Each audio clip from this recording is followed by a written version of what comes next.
There is, however, one recommendation of the Press Commission which seems to have been omitted when making the provisions of this bill. The Commission had said that on the Council, representation must be given to the periodical press also, that is, the weeklies and others. I find that omission here. I feel that in our newspaper world, these periodicals, these monthlies, fortnightlies, and weeklies to do play an important part, especially in molding public opinion and in the dissemination of knowledge. Therefore, I think that the recommendation of the Press Commission that some representation ought to be given to the periodical press also must be considered in this connection. It seems to have been omitted here. That is what I have to say at this stage regarding the composition of the council. Next, I come to clause 14 of this bill, which is a very vital clause. I was happy to listen to the Honorable Minister when he stated that it is the accepted canon of journalistic conduct not to disclose the source of information.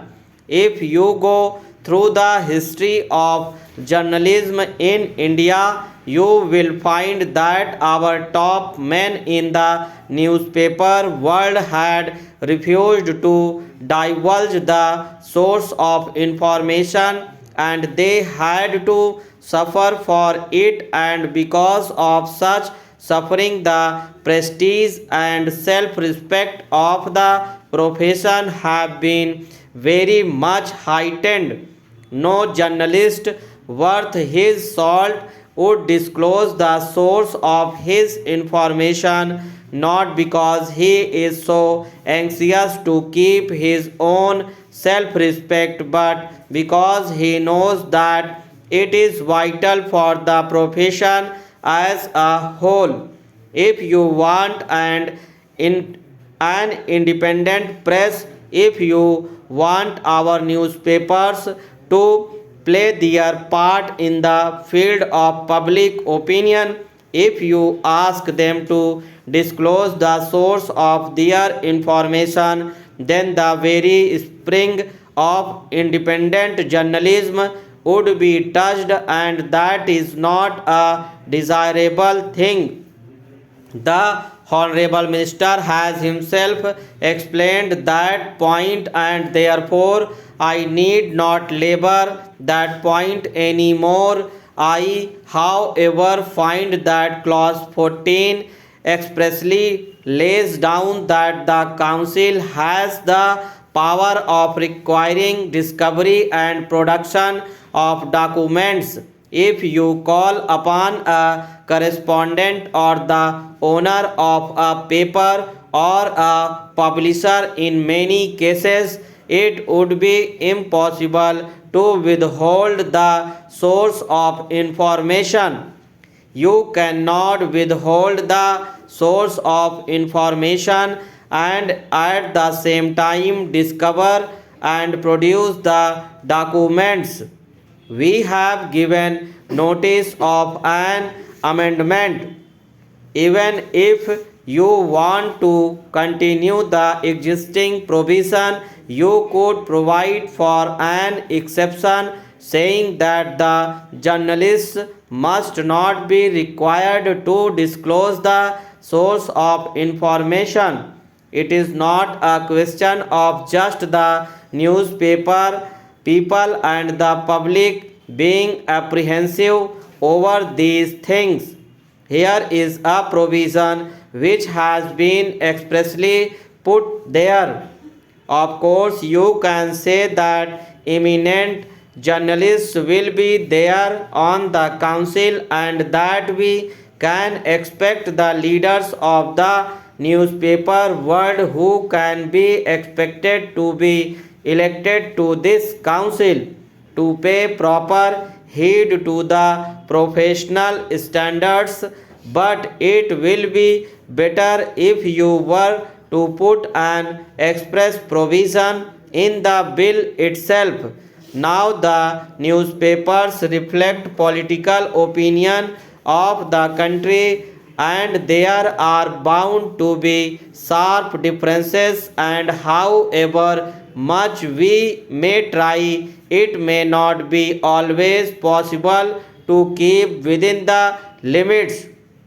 By this provision, you are giving them a handle to force an unwitting journalist or somebody holding a different view to disclose the source of information that is not called for. Coming to the other general powers of the Press Council, it is true, as mentioned by the Honorable Minister himself, that the powers granted to this body are far more and go far beyond the powers granted to the British Press Council in the particular statute. I quite follow that the penal provisions therein have not been called to use. As the minister himself made it clear, it is just a sanction. The body to be created will enable the profession and the industry to regulate themselves. It is some sort of a voluntary thing which is there. A sanction will have its own way, but then there is this power to summon witnesses, and as I have already mentioned, requiring them to produce documents and other things.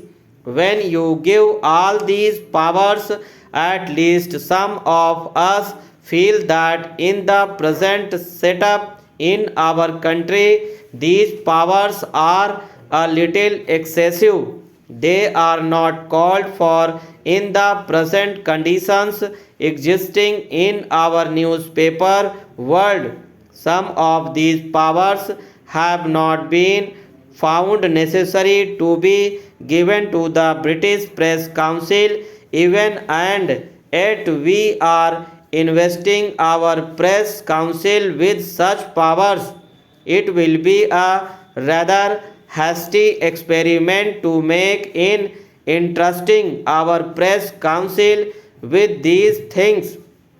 The question of censor is there. After all, we want our journalists and our newspaper men to voluntarily enforce a conduct and try to improve their standards of journalism, which will always be in their own interest. Stop